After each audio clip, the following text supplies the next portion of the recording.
오늘 본문 중심으로 섬김 하나님의 목적, 섬김 하나님의 목적, 이런 제목으로 하나님 말씀 전하겠습니다. 여러분, 수없이 말씀드리지만 우리는 이미 구원받았습니다. 아멘. 그죠? 네. 구원 받을지도 모른다. 구원을 향해서 우리가 노력하고 있다. 구원을 향하여 가고 있다. 그게 아니라 우리는 이미 구원받았습니다. 그래서 몸은 아직 땅에 있지만 우리는 예수를 믿는 믿음을 통해 죄 사함을 얻었고 구원을 받았습니다. 사실 우리는 떼놓은 당상이라고 하죠. 하늘나라가 천국이 떼놓은 당상과 같아서 우리는 죽으면 천국에 갈 것입니다. 그런데 우리는 왜 아직도 이 죄 많은 세상에 살고 있을까요? 눈물도 없고 고통도 없고 아무런 근심 걱정이 없는 천국에 가서 사는 것이 우리에게 훨씬 좋을 텐데, 하나님도 우리를 사랑하시니 그렇게 해주시는 것이 훨씬 좋을 텐데, 하나님은 왜 우리를 이렇게 살기 힘든 세상에 계속 살게 하시는 것일까요? 우리를 향한 하나님의 목적이 있습니다. 구원받았지만 우리를 이 땅에 계속 살게 하시는 하나님의 목적이 있다, 이 말입니다. 여러분은 구원받은 하나님의 자녀로서 왜 바로 천국에 가지 않고 이 땅에 남아서 이렇게 이 세상에서 살고 있다고 생각하십니까? 하나님은 우리가 불신자들보다 훨씬 부자가 되는 것을 원하실까요? 하나님은 우리가 인기 있는 사람이 되거나 사람들에게 세상적인 가치로 부러움을 사는 그런 사람이 되기를 원하실까요? 하나님은 기독교인이 이 세상에서 권세를 잡고 큰 소리 치는 것을 원하실까요? 여러분, 성경을 앞에 두고 분명히 말씀드리지만 절대 그렇지 않습니다. 그런 것들을 목표로 삼고 사는 것은 기독교인을 향한 하나님의 뜻이 절대 아닙니다. 절대로 아닙니다. 그러면 반대로 하나님은 기독교인이 이 세상에서 가난하고 영향력 없이 항상 사람들에게 무시당하고 무능력해서 사람들이 아무것도 믿고 맡길 수 없는 그런 사람이 되는 것을 원하실까요? 성경을 앞에 두고 말씀드리지만 우리를 향한 하나님의 뜻은 절대 그렇지 않습니다. 그러면 하나님이 우리를 구원하시고 이 세상에 살게 하시는 목적이 무엇일까요? 오늘 본문에 그 답이 있습니다. 본문 이야기를 잠시 해보겠습니다. 어느 날 예수님의 제자들 중 야고보와 요한이라고 하는 두 제자가 예수님을 찾아왔습니다. 이들은 세베대의 아들로서 형제간이었습니다. 그들이 예수님께 말씀드립니다. 선생님, 잠깐 드릴 말씀이 있습니다. 예수님이 말씀하십니다. 무슨 말을 하려고 하느냐? 야고보와 요한이 말씀을 드립니다. 선생님, 저희들이 정말 원하는 것이 있는데 들어주시면 좋겠습니다. 예수님이 뭔데? 형제들이 말합니다. 37절이에요. 같이 보시겠습니다. 주의 영광 중에서 우리를 하나는 주의 우편에 하나는 좌편에 앉게 하여 주옵소서.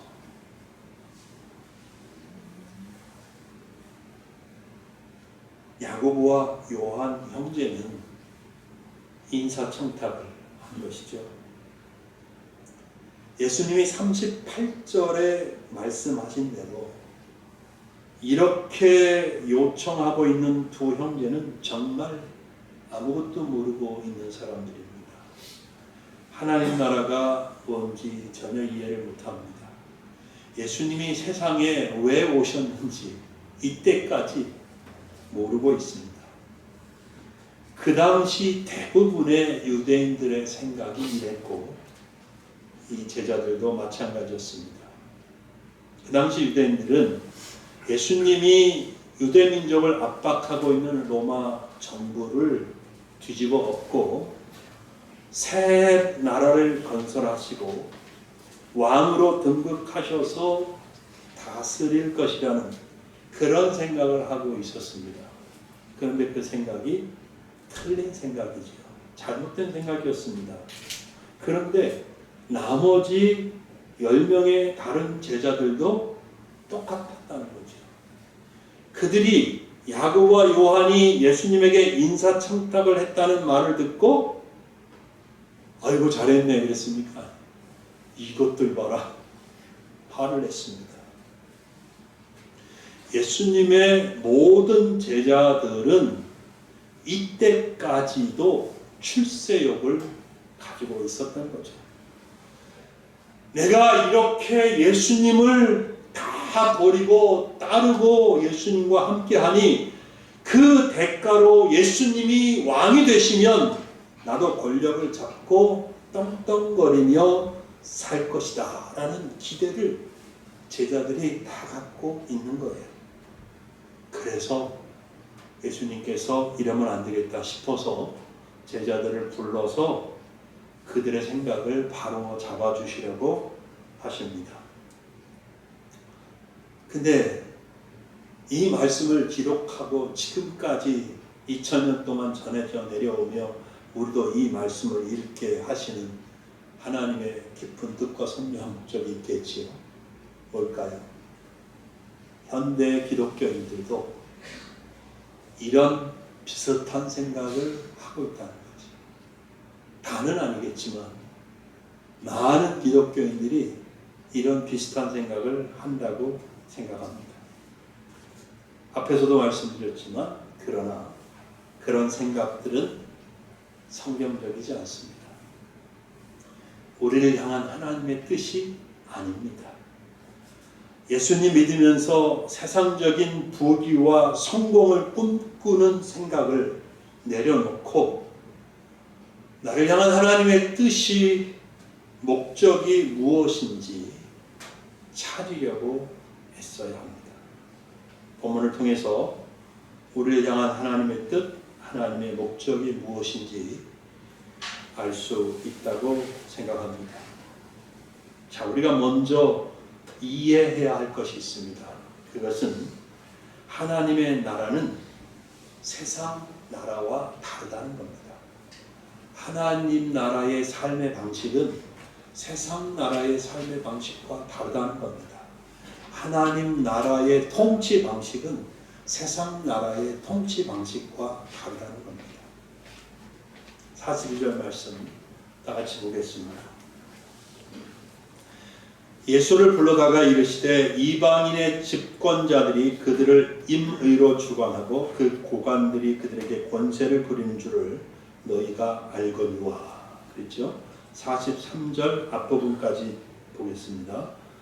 너희 중에는 그렇지 않을지니. 그렇죠? 이방의 집권자들이 하는 것과 너희들은 다르다라는 거죠. 여러분, 우리는 이 세상에서 일어나고 있는 일들을 너무 잘 알죠. 우리가 뭐 유치원생도 아니고 초등학생도 아니고, 그죠?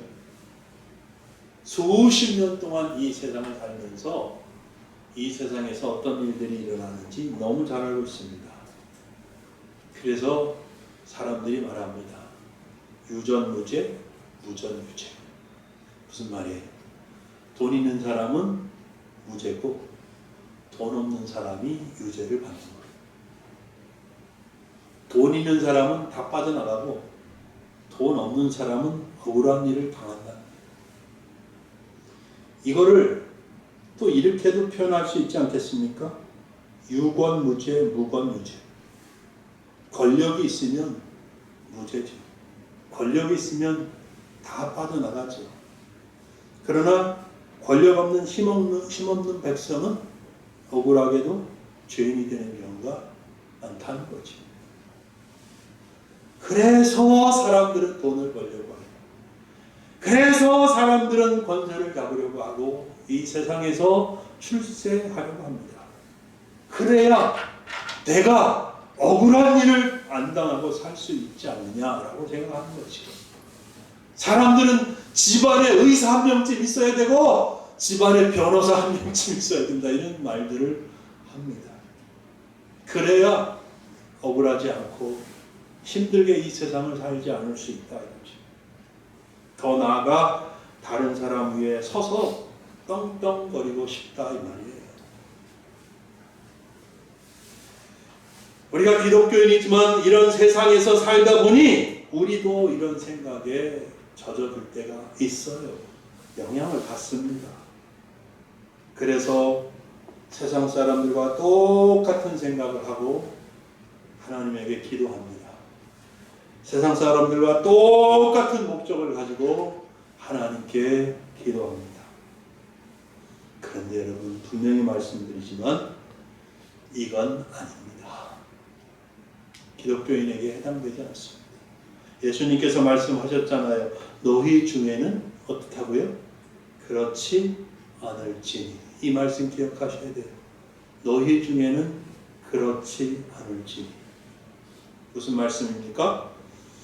예수님의 제자들은, 예수님을 따르는 사람들은, 예수님을 믿는 사람들은 세상 사람들처럼 말하고 생각하고 행동해서는 안 된다는 말씀 아니겠어요?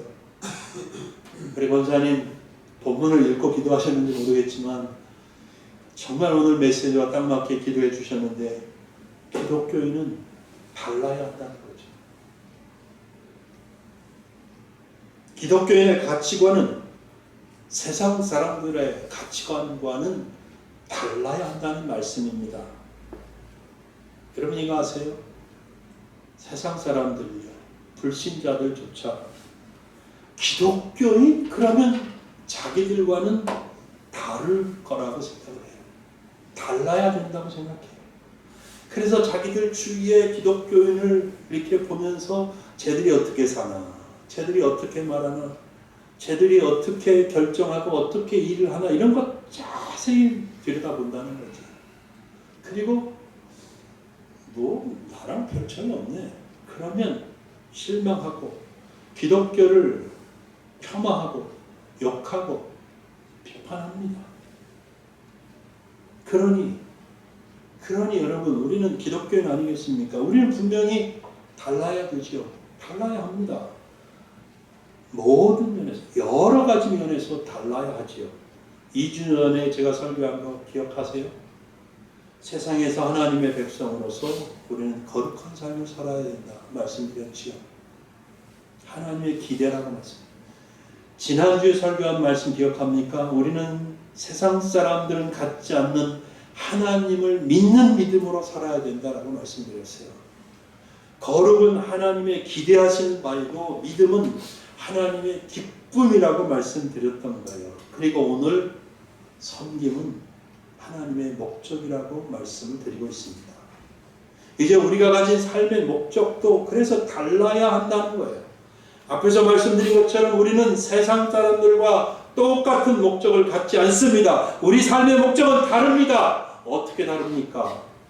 우리는 예수님과 똑같은 목적을 가진 사람들이 되어야 한다 이거예요. 예수님과 똑같은 목적. 그러면 예수님이 이 세상에 왜 오셨어요? 왜 오셨어요? 45절입니다. 본문 45절 같이 읽어보겠습니다. 시작. 인자가 온 것은 섬김을 받으려 함이 아니라 도리어 섬기려 하고 자기 목숨을 많은 사람의 대성물로 주려 함이니라. 여러분, 분명히 기록되어 있어요. 예수님이 이 세상에 오신 것은 사람들을 섬기기 위해서입니다. 사복음서를 읽어보면 알 수 있죠. 예수님은 사람들을 섬기셨습니다. 아픈 사람들을 고쳐주셨습니다. 배고픈 사람들을 먹이셨습니다. 진리를 분별하지 못하는 사람들에게 생명의 참된 진리를 가르쳐 주셨습니다. 마지막으로 예수님은 기꺼이 자기 자신을 십자가에 내어주심으로써 죄인들을 구원하셨습니다. 여러분, 우리가 구원받은 것은 예수님의 이런 섬김이 있었기 때문입니다.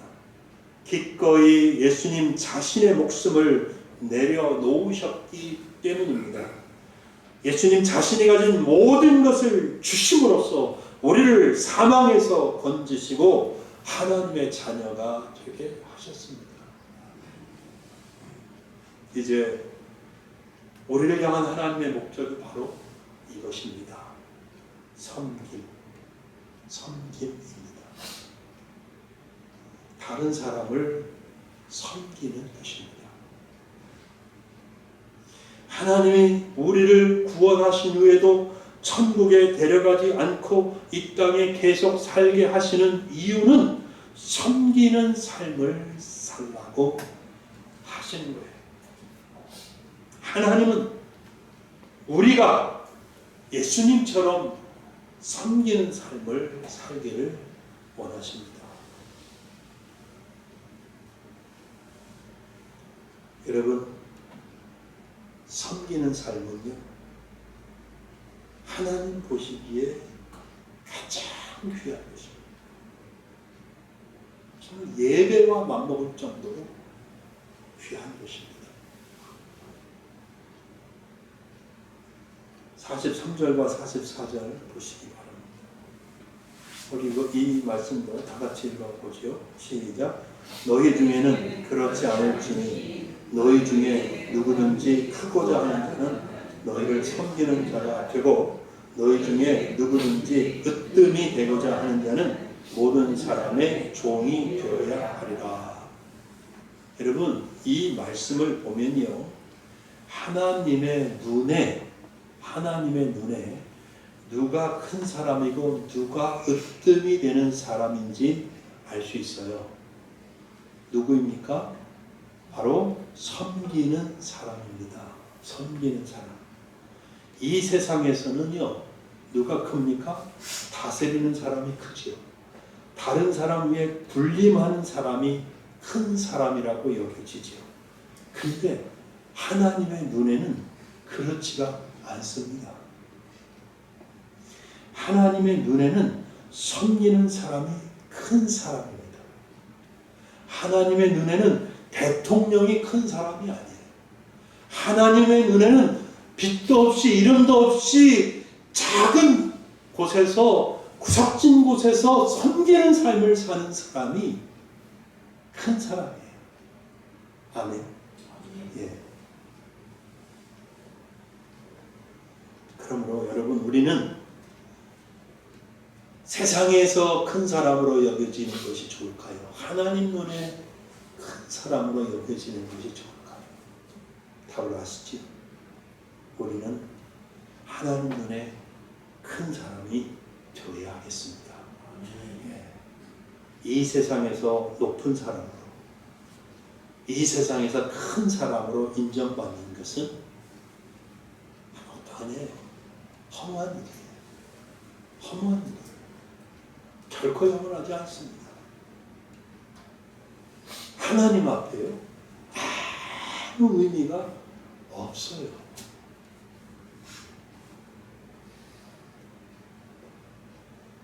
여러분, 그러면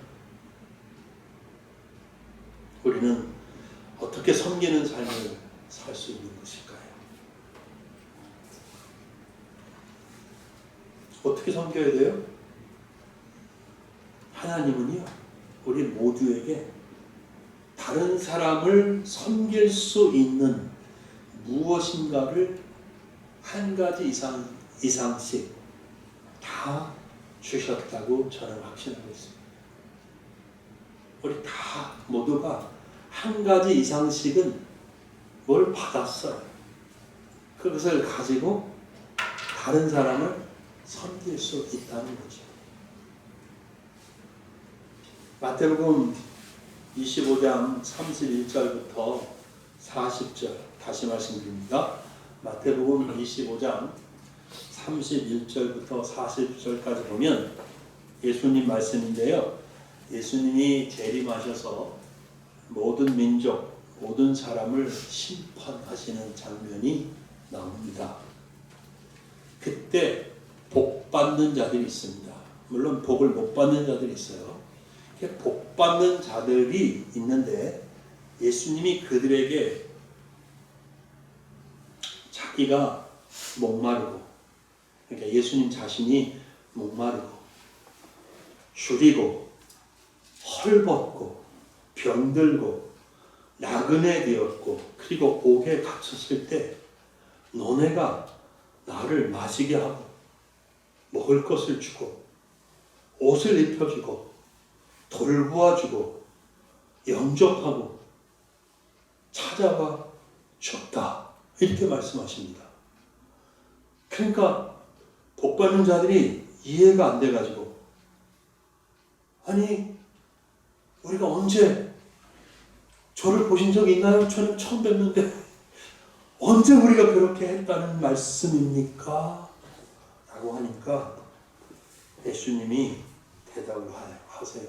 마태복음 25장 40절에 말씀을 하세요. 임금이 대답하여 이르시되, 여기 임금님이 바로 예수님이죠. 너희가 여기 내 형제 중에 지극히 작은 자 하나에게 한 것이 곧 내게 한 것이니라. 그렇게 말씀하십니다.